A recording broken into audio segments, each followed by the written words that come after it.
Bonjour, bienvenue to the front page. It's Monday, the day after the Prix de l'Arc de Triomphe won in some style by Britain's Bluestocking. And I'm delighted to have you with us as we assess all the action from Longchamp and the biggest stories from the last week's racing. And I'm also delighted to have in the studio, fresh from St Pancras, Lee Mottershead, who was over in Paris covering the race for the Racing Post. Lee, how was your weekend in Paris? Great weekend in Paris. In fact, great 5 or 6 days in Paris. Took a bit of leave on the way there. Explored a fantastic old-fashioned cookware shop in the Sentier district, where I bought some cutlery, which turned out to be a potential security risk going through Gardinal this morning, which was a bit of last-minute panic. But aside from that, great few days, really enjoyed the racing. We'll talk about the Arc in a second, but I thought the whole 2 days were particularly strong this year. That's not always the case. I think Champions Day has knocked some of the gloss off our weekend, but the gloss was restored this year. Yes, we'll come to all things Paris in a second. Well, perhaps not the cutlery escapades. That will wait for another day. It's very nice. But also joining us from Ireland is our Ireland editor, Richard Forrestal. Unfortunately, Richard, you, like me, you were watching the race from the comfort of the sofa. But how did you find it? How was your weekend? Yeah, good, busy, Tom.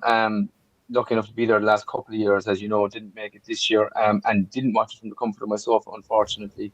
I think I watched it on the phone, out busy with kids, so I had to do a lot of catch up yesterday evening. But I did get to see the race. It was a good race. It always is. It's the Arc. It's the one we all look forward to every autumn, the culmination of a flat season. So yeah, it was good. Busy as usual. Thanks for that, Richard, and pleasure to have you with us. We're going to dive straight into our main story this week, which is of course Bluestocking's victory in the Arc, and we're going to go first of all to the man who was on the ground to witness it. Bluestocking, of course, wasn't in the race a week ago, but supplemented at great expense in a gamble that paid off in spectacular style. Yeah, so just in terms of the race itself, as you say, she wasn't in the race a week ago. We didn't think she was going to be in the race after she finished 4th in the Juddmonte International. That was a good run, but it was one that suggested she was probably slightly exposed below the very best, or so Barry Marr from Juddmonte and Rafe Beckett thought, So and understandably stick to our own they were going to stick to the Fillies and yeah. Mares programme, which they did in the Prix Vermeil, but she won that so well, they decided to roll the dice and take part in what I think was generally acknowledged to be a substandard Arc in terms of the overall quality of the participants. And I think what we got was an Arc winner who, according to Racing Post ratings, is slightly below the average standard of Arc winners, but she is a very, very good mare with tremendous attributes. She won the race, I thought, in dominant fashion. It was an Arc in which Ryan Moore found himself having to make the running on Los Angeles. There wasn't the pace that they wanted for a horse who I think they would acknowledge themselves hasn't got a lightning turn of foot. So he went out in front. The big mid-race development was a sad one with the loss of Hayazark, who suffered a fatal injury that was tremendously regrettable and cast a shadow over the race. But as they came into the home straight, I think it was pretty obvious if you were a Bluestocking backer or if you were Ross Orion that you were in the perfect position. He was sat second, tracking Ryan Moore Los Angeles. When Ross Orion asked Bluestocking to go about her business, she did it readily. And ultimately, she won very well indeed. Aventure, the filly who chased her home in the Vermeil, did so again with Los Angeles back in 3rd. Andre Fabre's pre-race fears that the French 3-year-old colts might not be that good was borne out. His was the best of them, but finished only 4th. The anti-post favourite, Look de Vega, was well beaten. Japan's quest for Arc Glory goes on. Shin Emperor, in reality, ran a stinker. Some might say Takitaki rode a bit of one on Al Refa. His horse saw an almost about a daylight, but never mind, might be back next year at 56. Rafe Beckett will certainly be back. I think this has been the year in which he has undoubtedly showed that he is now an absolute elite level trainer. He's trained this filly superbly well. He, though, was very quick to praise her constitution. So she's running a King George, a Juddmonte International, a Vermeil, now an Arc, and also Ross Orion, who hasn't been at the top tier as long as Rafe Beckett. But again, he has had a a breakthrough year, and he produced a flawless ride to give himself, Rafe Beckett and Bluestocking the biggest day of their racing lives. And for Juddmonte, of course, the operation that now represents the family of the late Prince Khalid Abdullah, their record 7th Arc de Triomphe. They have a love affair with the world's greatest flat race, as indeed do we all. It's a tremendous recap there, Lee. Yes, Thank you very much. You've covered lots of angles. But one I wanted to explore further, Bluestocking. So we said she wasn't in the race a week ago. They paid €120,000 to supplement her, having previously declared that they were going to stick to the Fillies and Mares programme. Of course, a lot of the horses who were there at Longchamp on Sunday, their seasons had revolved around this race. I mean, that couldn't have been further from the case with Bluestocking, as evidenced by the requirement supplement. It really adds to the lustre of the performance in that respect, that this was not something they've worked back from, but in fact something that they thought, we're going to have to roll the dice because our horse is simply in showing us the right things, and we think she merits her chance in what is the greatest race in Europe. I think that's right, and I think you can understand why she wasn't in the Arc initially. The entry stage for that comes up in early May. She at that point hadn't even run a group race. All she'd won was a Salisbury novice event. She'd run well in defeating Group 1 races, but she hadn't won a stakes race of any sort. But I think she's just surprised them through the year, not just with the level of performance that she's produced, but her consistency as well. Again, Rafe Beckett was very candid in saying he didn't think she would win. He thought there was no reason not to run her, in the sense that they looked under every part of the bonnet, etc., and they couldn't see any reason not to let her have a go at the race. But he didn't really think, given all she's done this year and 3 weeks on from a pretty hard race in the Vermeil, that she could bounce back. But bounce back she did, and say it turned out that form from 3 weeks ago was the key bit of form, and not for the first time. It wasn't just a supplementary entry that won the race, but it was a high-class filly. They've got a great record in recent years, and so have the Brits, to be fair. We lamented on the show 7 days ago that we were only going to have one, at most two, British runners in the race, because at that point we had somewhere, but we didn't for sure have Bluestocking. As it's turned out, the Brits have now won 5 of the last 10 Prix de l'Arc de Triomphe. So for all that we often lament the well-being of British racing, we're still quite good at getting Arc winners. And you and I have been privileged to see scenes of jubilous celebration in the winners' enclosure at Longchamp. It's always one of the great pleasures to see what victory in this storied race means for connections. We've already discussed Rafe Beckett and Ross O'Ryan, but give us a flavour of how they reacted to what was a career-defining triumph for both of them. Well, Ross O'Ryan was exceptionally cool. He expressed his emotions out on the track. He did that thing that all jockeys seem to do now. They put their finger to the lips going past the post, which I can never really understand. But he did that. Is that a shush, or is that... Well, I don't know, but or a kiss? I think that goes back, well, I don't know. Number one? Initially, I think there was it Paddy Brennan did it after Imperial Commander's Gold Cup, Yes, because there was that talk. Everyone had been talking that about was a shush. quarter and... Yeah. Now, nobody's been having a go at Bluestocking. Everyone loves Bluestocking, so I can't imagine it was that. But he was really animated on the track when you have those wonderful scenes as a jockey where you see the huge Longchamp grandstands, everybody acclaiming you. He savoured every second of that. But in the press conference, he was actually incredibly calm, as he was in the post-race interviews. Rafe Beckett is a man who I think we all know often wears his heart on his sleeve. He's a very passionate man. He's a very energised man. I can't think of any of racing's participants who are more passionate when it comes to racing politics. Some steer away from it. Rafe Beckett doesn't do. On this occasion, I think the passion was reflective of what he'd just experienced. It was actually a touching moment when I got down to the paddock quite quickly after the race. Some were caught up in a bit of ascenseur trouble. The lift broke down for the press grandstand. Oh dear. I know, yeah. I've managed to go use the service lift, so it was that is okay. a disaster. Yeah. Rafe was pretty emotional. Having first said, I didn't think she could do it, he told the story of how he was walking underneath the tunnel with his daughter after the race, and he said to her that his first recollection of the Arc was watching on TV in 1980 when Detroit won. And as he said that, he was fighting back tears. And I think that just shows that for all the debates we might have about the Arc, and we'll have a few more in the next few minutes about where it might go in the future, it remains undoubtedly, I think, perhaps aside from the Derby for some racing participants, the one that flat people want to win most. It is the creme de la creme. It is the world's greatest flat race. It's Europe's greatest horse race. And winning that race, for all that Rafe Beckett's achieved, and he's achieved a lot, he's won multiple classics, that was what meant the most to him, and I've never seen him so emotional. Richie, I'd like to bring you in here now to get your take on the race. First of all, what did you think of the winner, and how do you assess the standard of this year's Arc? There was quite a lot of debate around whether it was a subpar renewal.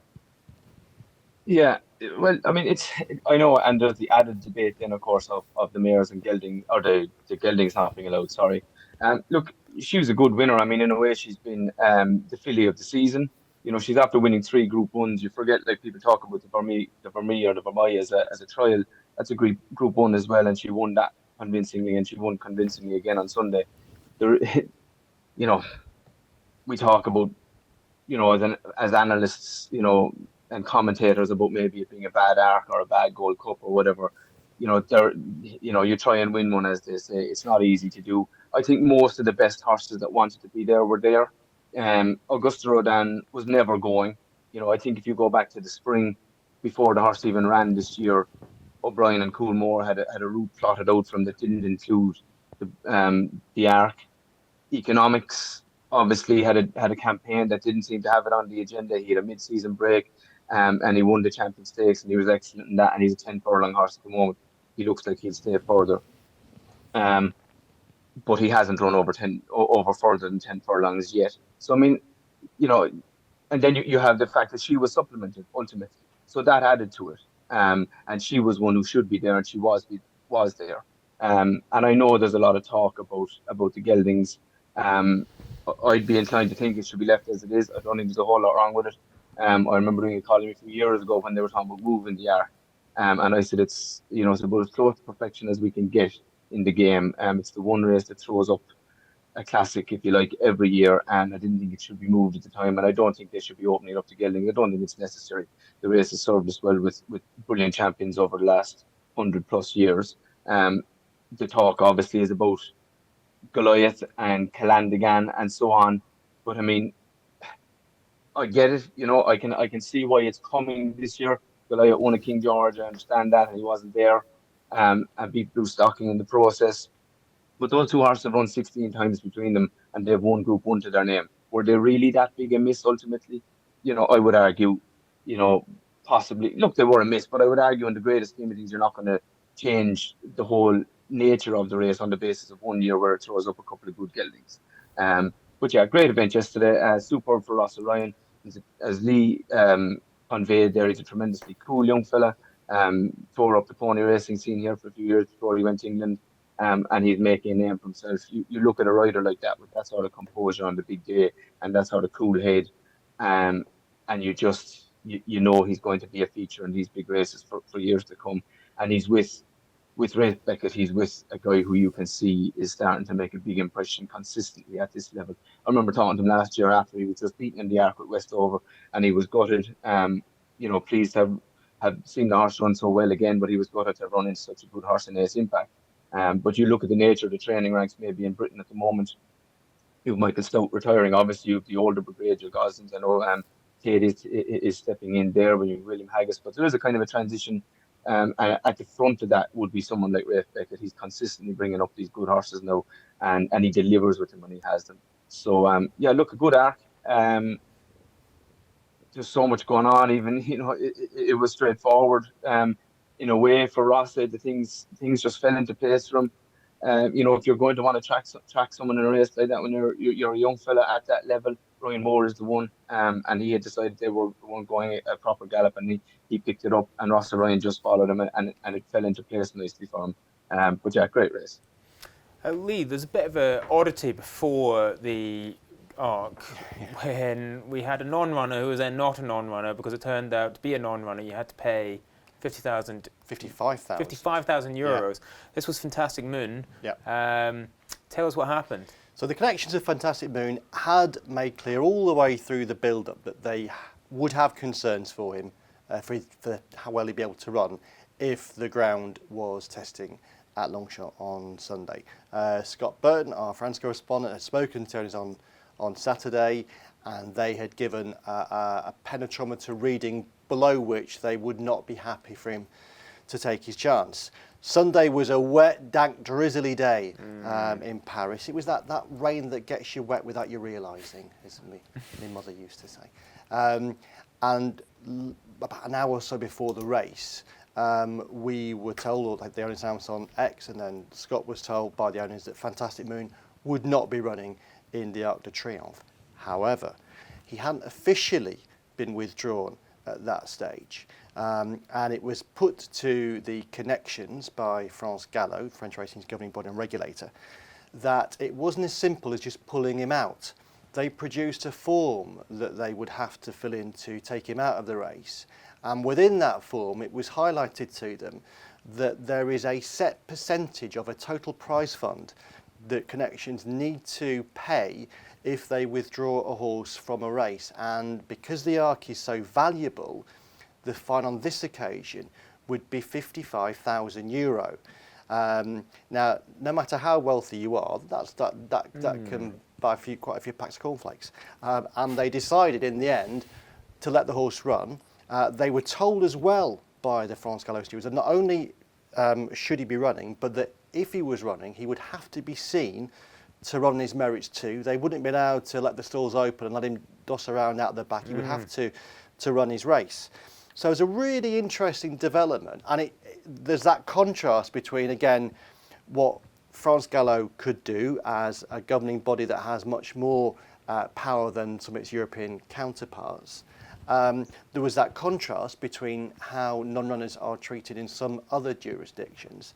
And I know from speaking to figures within British racing's leadership at Longchamp on Sunday and asking what they thought about this, it was pointed out that it's a move that does come with dangers.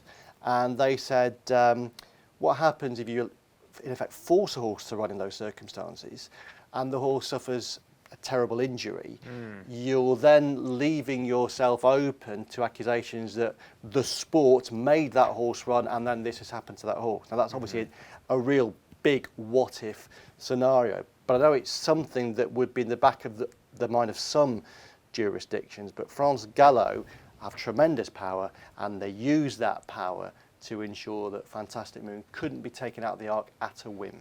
If you were a punter on Fantastic Moon, you wouldn't be overjoyed by that turn of events, because you're pretty much thinking at that point, well, I've got absolutely no chance. Connections, no, I've got no chance. They want to withdraw the horse, but I'm going to see my money go up in smoke. Yeah, I agree. And I think maybe in 12 months' time, now this has happened, it won't just be connections, it'll also be punters who are more aware of the powers that France Gallo have at their disposal. I suppose if you're looking at it from France Gallo's perspective, they would say, well, we have presented a field for this race. People have made decisions on who to bet on in the race, having looked at the entire field, how the race might play out, and we don't think it's right that you can just take the horse out. And they would probably also say that whilst people have different views about how the ground rode at Longchamp on Sunday, according to the official going report and readings, there was only really a small incremental change in the ground at Longchamp, and according to the governing body, it wasn't enough to take the horse out. They actually also said to them, when I asked them, would this apply to any non-runner in the Arc? They said, in effect, it would. But if, for example, you try and take a horse out with a veterinary certificate, the fine you pay would have been less than for these conditions. What a fascinating system, and I feel we could talk about that for a while. But we're going to move on. I want to, before we leave the Arc behind, I want to quickly touch on the attendance figure, which was 22,000. Down almost 4,000 from the prior year, and quite a low figure in sort of recent history of the race. Yeah, so 22,300 people came to the Arc on Sunday. The Saturday felt quite busy this year by the normal Saturday standards, but Arc Day itself, 22,300. Last year, 26,000 people had been at Longchamp for the Arc. If you rewound back to 2019, which was the second year after Longchamp reopened following the redevelopment, 45,000 people had been at the track. Now, there had been criticism that the place was overcrowded in its new guise. But if you rewind back to the final year when the Arc was staged at Longchamp before the bulldozers came in, 55,000 people saw Golden Horn win the Arc under Frankie. So in the space of less than 10 years, 9 years, the Arc attendance has gone from 55,000 to 22,300. Now, I don't think, given the way Longchamp is these days and the size of the facility, they would want 45,000 people anymore, because it was a bit of a crush in 2019. But I'm sure they would have wanted many thousands more than the 22,300 around about they the got. sort of attendance Ascot gets for the King George, or to put it another way, less than Ascot gets for the Shergar Cup. Yeah, absolutely. Puts it in context. Before we leave behind Longchamp, one performance from the undercard you want to highlight? Equine performance. I still think Zara Khan's a star. She was beating the Prix Marcel Boussac. I think she'll win classics next year and go on to great things. In terms of one of the equine performance, I'd say Kyprios in the Prix du Cadran. He was probably dossing most of the way around, but he still won that race. And in terms of human performance, big day on Sunday for Kieran Schumacher. Inevitably got slightly overlooked because it came after the Arc. But how many times have we said this year it's important for him to have his first Group 1 or Grade 1 winner for the Gosdens? He got it on Sunday, and both he and John Gosden afterwards were very keen to stress that you can only really win with the raw material that you've got. And on the equine front, it hasn't been a stellar year for the Gosdens, and John was the first to admit that after the race. But I'm sure Kieran Schumacher is hoping, and the Gosden team will be hoping, that might now silence a few critics. Wonderful. Thank you, Lee. Just before we move on to our next story, a quick announcement that we are running on our WhatsApp channel called RP Insider, a series over the coming days where our stars will be giving you exclusively their horses to follow for the jump season. Begins with Tom Segal today, and for more information on our WhatsApp channel, watch this.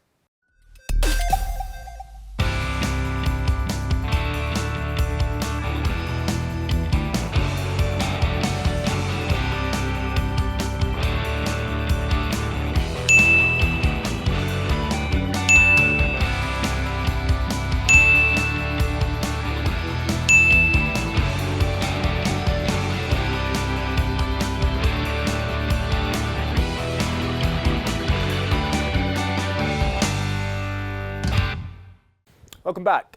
For our next story, we're going to go over to Richie, who's going to tell us about the latest in the long-running Irish Gambling Act saga, which is reaching its conclusion with some fairly negative potential outcomes for racing in Ireland. Richie, tell us about what the latest is.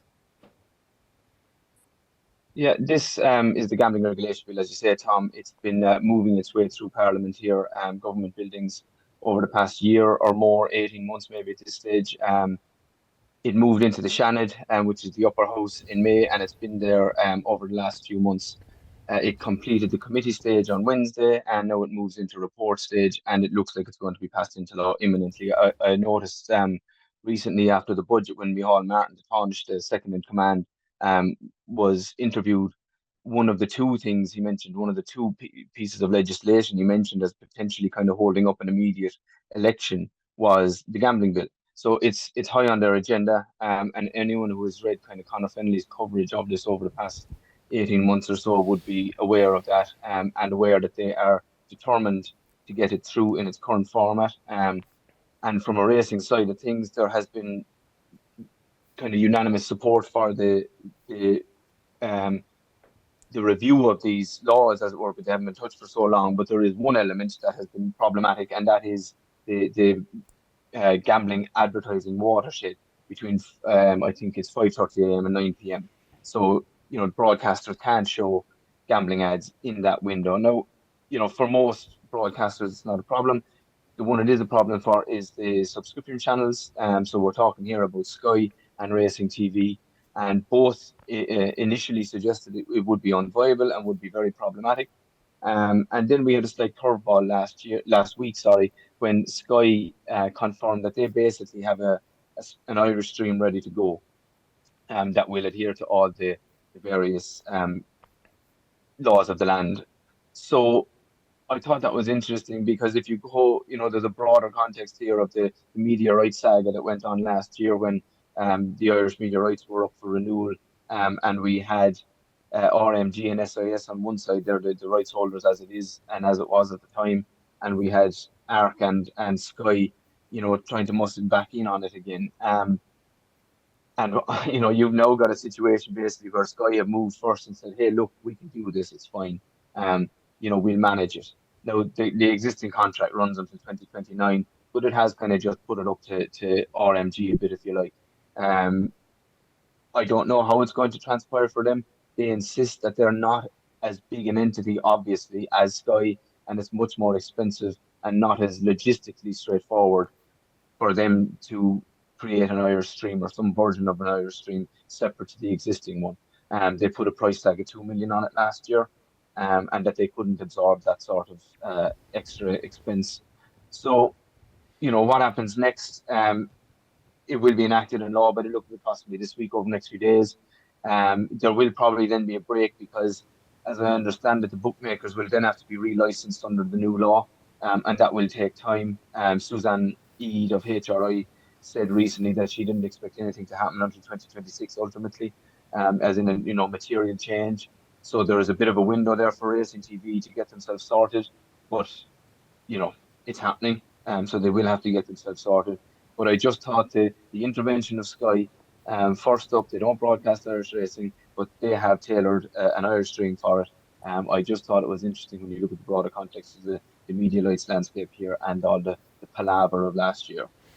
Yeah, I have to say it doesn't necessarily come as any great surprise to me that when a solution needs to be found, it is found, because that tends to be the way of these things. The question I think is going to be very interesting is, what impact does it have on the finances of Irish racing? What impact does it have on the value of Irish racing rights? It seems extremely improbable that racing is going to disappear from the screens of Irish fans. But whether the sport itself is damaged by these changes will be, where the real consequences are felt. Yeah, and it's going to have to readjust, obviously. Brian Kavanagh from the Curragh last year was at pains to stress, that they're not reliant on bookmakers for sponsorship and so on. But bookmakers and racing have obviously been intertwined for, from the year dot. So if they're losing that sort of advertising revenue, does it ultimately become less attractive product to broadcasters? Obviously, it won't be to the racing channel broadcasters, but to the terrestrial TV broadcasters and so on. So yeah, it's going to have to adjust, and it'll be a new landscape for sure. Thanks very much, Richie. We're going to move on now to look at another sort of industry hot topic, this time prize money in Britain. And this was the story last week that the Thoroughbred group, which represents the participants in racing, trainers, owners, breeders, etc., had put forward prize money proposals to their counterparts at the racecourses and the BHA. These proposals would see racecourses commit a proportion of their gross racing profit as a contribution to prize money. Peter Saville, the former BHP boss, who has been running a sort of guerrilla campaign in racing over the last couple of years, seeking to mobilise trainers in favour of higher prize money. His group has put forward an alternative approach which looks at a contribution of turnover being sought for prize money, and he was pretty scathing about this new proposal. He said gross profit is meaningless as it allows courses to inflate their direct costs and thereby minimise what they put into prize money. He said, in fact, a gross profits approach encourages race courses to inflate their costs, to inflate direct costs, and doesn't encourage them to run a tight ship. Lee, what was your take on these latest exchanges on prize money? Well, I think it's welcome that Thoroughbred Group has come forward with proposals for new commercial partnerships. I think most people, even probably racecourses, would acknowledge that something is is necessary. The Thoroughbred Group claims that in real terms, prize money has fallen and exec contribution by racehorses has fallen. So I think it's a welcome intervention, and I think there is plenty of merit in what they're proposing and how they are going to, or how they plan to do it. It seems to me that the reaction from the racecourse sector, the early reaction, was largely positive. I wasn't surprised that Peter Savile's reaction was negative. I'd have been astonished if it wasn't negative. He's not going to turn around and say, do you know No. what, the Thoroughbred Group have got this cracked. He does have a point, though, about profits and turnover. He does. I suppose the Thoroughbred Group would come back and say to him, the way that you plan to do it is too simple. It benefits certain sorts of racecourses over other racecourses, and it doesn't reflect the fact that, say, for example, if you are a racecourse, and yes, you might have a big turnover in terms of catering, but if you're staging a big meeting, your outlay on that catering is huge as well. So your relative profit might not be as much as people might think. I think what is clear is that not long after we had those two special reports on how British racing is run and the many problems within it, we referenced there how traditionally, historically, you've had this impasse between racing's various different stakeholder groups, primarily the racecourses v the participants, often making life hard for the BHA. Here you have an example, a latest example, of friction within a participant group here. Who are racecourses supposed to listen to? On the one hand, they've got the Thoroughbred Group, which is there to represent participants, saying they would like racecourses to do one thing in one way. And you've got Peter Savile, as you say, who's created this new guerrilla group, this pressure group, saying that no, we think we should do it another way. Peter Savile is saying that he has 150 trainers who he's exclusively representing and who will do as he says. And yet racecourses would say, well, you're saying that, but they are the other people, they are members of a representative group. And I do find it strange as well, I think I've referenced this before, to understand how the Savile plan works, in the sense that he says he has 150 trainers who will exclusively do as he says and run races, or not run in races that the PRA says they shouldn't run in. But those trainers are employed by owners. Ultimately, it's owners surely that have to decide where their horses are going to race, not the trainers who they employ. It's the trainers who are employed, not the owners. So surely it's the owners who ultimately have to make the decisions. And all of this is going to come to a head, we imagine, over the coming months, particularly as we get into 2025, where it's still quite uncertain what sort of prize money we're going to be looking at, with lots of headwinds affecting the sport, around betting, around attendances. So there is a very significant potential for this to develop beyond what it currently is, which is a sort of a quite esoteric squabble, into a all cards on the table battle royale. And it's a squabble that also needs to be resolved fast, because we're in a situation whereby we've heard in recent days, been reported in Racing Post, that Racing PLC, Racing leadership have gone back to government, the new Labour government, and said, we would really like you, we think it's very important that you reopen the levy reform folder. We almost got there before. We really want it to get done very soon. It's very important that it is done soon. Now, if you're government, you would say, okay, so you guys are all agreed on everything then. And they will look at a sport and say, okay, so the owners, trainers, jockeys and stable staff, you've got actually one group representing you saying that you want this to happen, and another group saying you want that to happen. Government wants to see sports that are united and presenting a single voice at all times. I think if government sees what's going on here, they would question whether racing is in a position to be making a case to the government about helping it, when racing maybe isn't helping itself. Thanks, Lee. This subject, prize money, of course, is an absolute mainstay of our Racing Post Members Club subscription product. That's where we have all of our most in-depth journalism, opinion, special reports, investigations, alongside, of course, things like race replays and tipping from our experts. To find out more about Members Club, Watch this advert, please.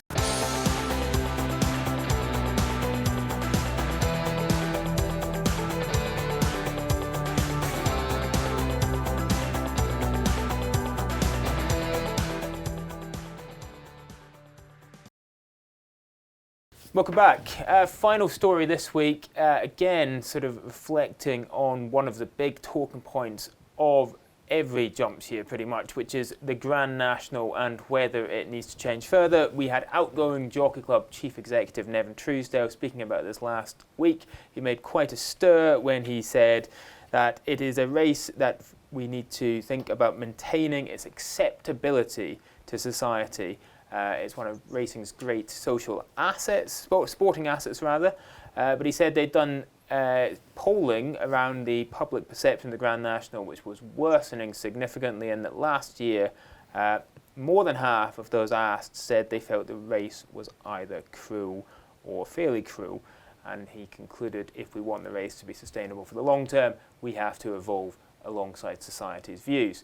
Provoked some pretty strong views. Some agree very much with Nevin and think he is correct that the sport must evolve alongside changing attitudes. Others despair that the sport's leaders are not willing to stand up for the great race that is the Grand National, even after so many significant changes have been made to the race, including this year a reduction in the field size. Richie, no prizes, I think, for guessing on which side of that debate you sit. Yeah, sure. Look, Tom, I've been objecting to this for a long time, to no avail, really. You know, I don't know if he's looking for a reason to make changes again. I don't know if that's what the Jockey Club are at. I don't know why they're polling on this or who they're polling. How big is the poll? I don't know. But for a long time now, they've been meddling with it and tweaking it. And we're left at the moment with a race that was, fairly dull and boring last year. It's not the race it was. And as I keep coming back to on this, every time you make changes and then something goes wrong and you have a fatality or two, and there's a bit of an emphasis on it, which ultimately passes over, then they go at it again because they have to have the perfect, 100% safe race. It's not possible. It's a high risk sport. They've already gone too far, in my opinion, and I would hate to think they will do any more to reduce because it's not the challenge it was, and it's lost an awful lot of its luster. Yet it still has millions and millions of people watching it. The vocal minority kick up once a year for a few days and then they're gone again and we don't hear from them anymore. They have got to at some point stand over the race and back it and back the sport, because it's ultimately jump racing that will suffer in the long term if they don't defend our greatest race. It is the peril of being led by polling. Not that it doesn't have value, but if you ask people a question without context, and you're going to get an answer. I always remember one that they did. It was a couple of years after lockdown, and they asked people whether they wanted to return to shutting down all the nightclubs, shutting down all the pubs, and it's about 25% of people said yes. So, that's what I basically call you've got the shut it down core constituency, who will just say they dislike anything.